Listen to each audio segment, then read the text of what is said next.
welcome onto the channel podcast with our usual Afcon conversation continues. We had the Super Eagles of Nigeria and the Leopards of Democratic Republic of Congo making it into the semi-finals of the Afcon competition.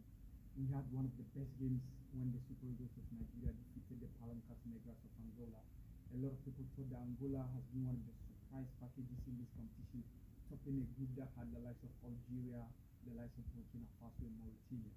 But unfortunately for them, they have to meet the competition at the quarterfinal stage. So unfortunately, their goalkeeper Nebulu was not in the goalpost. Their top marksman Mabululu, Gelson Dalla failed to make an impact in that game. And unfortunately, that counter-attack leading from Simon Moses' situation took the ball, and then he had a pass to Lukman Ademola as he slotted in to make sure that the Super Eagles of Nigeria make it into the semi-finals of the Afcon competition. So the Super Eagles are back. They missed out during the last Afcon competition when it comes to the semi-final stage, when they lost out against the Carthage Eagles of Tunisia in the round of 16. Yes, Victor Osimhen had that second goal, but unfortunately the VAR call made it the fact that Victor Osimhen's goal was pulled out, and then he wasn't going to stand. That's the reason why the Super Eagles of Nigeria ended with a 1-0 scoreline to make it into the semi-final. Now let's talk about how their three-back line has been working ever since Coach Jose Peseiro changed that lineup in that game against the Nigeria de la Côte d'Ivoire. The three-back line of Calvin Bassey, William Troost-Ekong, Semi Ajayi has been working perfectly with the support of Zaidu Sanusi and then Timi Tayo, Olufisayo, Laolua Aina as the wing-backs, complementing the effort of the three-back line. Frank Onyeka has been one of the revelations in this tournament, boxing the midfield alongside Alex Iwobi. Yes, Ademola Lookman has been the man doing the job, scoring twice against Cameroon and scoring the only goal in the game against Angola, making him go past Victor Osimhen as the top scorer within the Nigerian national team. And then we've seen some better performance from Angola. Yes, especially in the second half. Zini came with that goal, with that ball, but unfortunately it hit the post. Freddy was changed.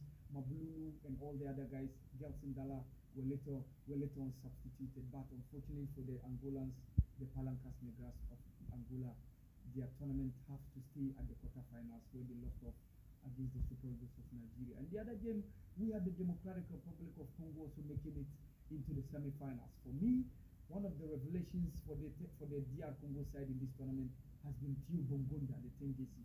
He has been one of the guys holding up the midfield. He, alongside Samuel Mutusami of Knox, Just Pickle from Cremonese has also been doing a very great job for the team.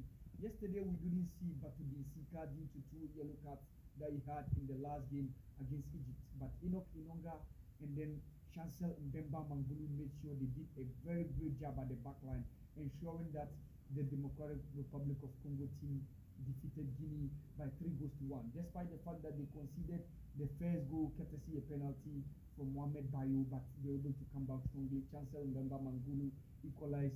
You saw that second goal from Yohan Wissa due to a penalty review that came on board from referee Mustafa Gobal. And what else? Let's talk about the free kick that Atta Masuaku scored. It tells you that he's trademark. It is his trademark. He scored again for West Ham in that Chelsea game some few years ago when he was playing in the West Ham team in the Premier League. And then Atta Masuaku's free kick was good enough to ensure that the Democratic Republic of Congo beat the Guineans team by 3-1 to ensure. Nabi Keita also did a very good job, especially in the first half, but his efforts was to no avail. Mohamed Bayo, Seou Girassi, all of them came in the second half, but it was so unfortunate that the Guineans have to step up in that way in the quarterfinals. We are looking forward to seeing a tough game between the Les Elephants de la Côte d'Ivoire and then the Eagles of Mali. Mali has never beaten the Ivory Coast in the history of the Afcon. They've met on 5 occasions, only 1 draw. The Ivory Coast team have prevailed over on 4 occasions when it comes to meetings between them in the Afcon. Coach MSC Faye, after he stepped up in the shoes of Coach Jean-Louis Gasset, who was sacked after their 4-0 defeat against Equatorial Guinea, has masterminded the tactics. That's the reason why they were able to beat defending champions Senegal by 5-4 on penalties after the 1-0 draw. When he slotted in Jean-Michel Seri, he ensured that the balance was brought up into the midfield. Ismaila Sangare and the likes of Soko Fofana did a very good job. In the second half, in the last game, you saw the likes of Sebastian Hala, Christian Kwame came up and then Nicolas Pepe came in the game to add a lot of ingenuity in the attack, and that was the reason why, unfortunately for them, they had a penalty call, and it was good enough for Frank Kessié to slot in and make it 1-1 before pushing the game into the extra time. And then unfortunately for the Ivorians, they were able to beat the Teranga Lions of Senegal, who happens to be the defending champions of this competition. But they are coming face to face against Mali. Yes, in as much as Ivory Coast have most often had the better team ahead of Mali when it comes to meeting in this competition, they cannot downplay the Malians, because the Malians have shown strong tenacity in this competition. Falai Sako has been one of the mainstay guys. Amari Traore, their captain, who happens to be one of the guys playing his trade with Real Sociedad in the Spanish La Liga. The likes of Kouyaté at the back line, Sila Sinayoko leading the attack, Amadou Haidara, the likes of Diadie Samasekou, Mohamed Kamara. The Ivory Coast team cannot underrate the Malians, because they have what it takes to head the Ivory Coast team. But left to me, I think I will give it to the Ivory Coast based on the fact that they have had the experience and they have the strong competition when it comes to the tradition in the Afcon tournament.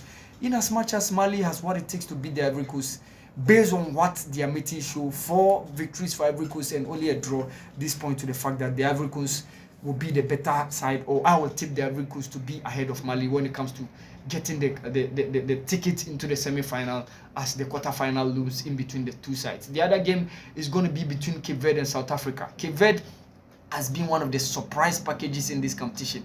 I mean, to top a group that has the likes of Egypt, Black Stars of Ghana, and Mozambique tells you that it's not a fluke.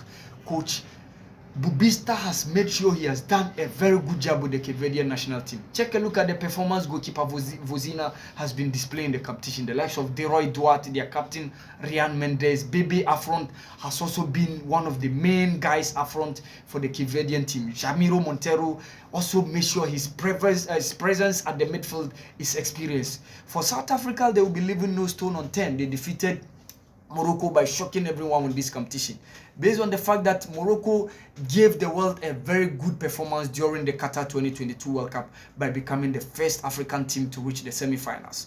So a lot of people were having high hopes for the Moroccans in this competition, but the South African team, the Bafana, put them at their main place in the round of 16, and that's the reason why they've been able to book a place in the quarterfinals. Tonight's game against Cape Verde is going to be a tipsy-turvy game. It's not going to be an easy clash for both sides. But Hugo Bruce must make sure his midfield come to the party. The likes of Sitole, the likes of Temba Zwane, the likes of Tebo Mokoena must make sure they keep close tab on Jamiro Montero and the other guys, and then the likes of Ryan Mendes. If Hugo Bruce will try as much as possible to ensure that the South African team make it into the semi-final. For Cape Verde, they've matched their record of making it to the quarterfinal when they made their debut in 2013 in South Africa. They were in the quarterfinals. Unfortunately, they lost against the Black Stars of Ghana. This time around, they're in the quarterfinals again. And they're meeting a team that they made their debut when that opponent hosted the competition. Who wins? But for me, I think the South Africans might probably have the edge, based on the fact that they have a coach who has the tradition, who has the experience, who remains the only coach within the competition who have won the competition before, when in 2017 he was on the touchline for the indomitable Lions of Cameroon. Evidence Magopa must make sure he finds his scoring boats. Percy Tau, the likes of Sitole must make sure they do a very great job should the South Africans look forward to beating Cape Verde. Yes, in as much as Cape Verde have been one of the surprise packages, they've been one of the teams doing a great job in this competition. But to me, I picked the South African team to make it into the semi-final. And should that happen, what it means is the South African team, Bafana, will be returning into the semi-final of the Afcon for the first time since 2000, which is 24 years ago, when Ghana and Nigeria combined to co-host the Afcon. Who makes it into the semi-finals tonight? Who joins Nigeria and Democratic Republic of Congo? Is it going to be Mali or Ivory Coast, or is it going to be Cape Verde or South Africa? Your guess should be good as mine. This is Podcast with Awal. Please subscribe, like, share, comment, and let's keep the conversation going on. Thank you. Merci. Félicitations.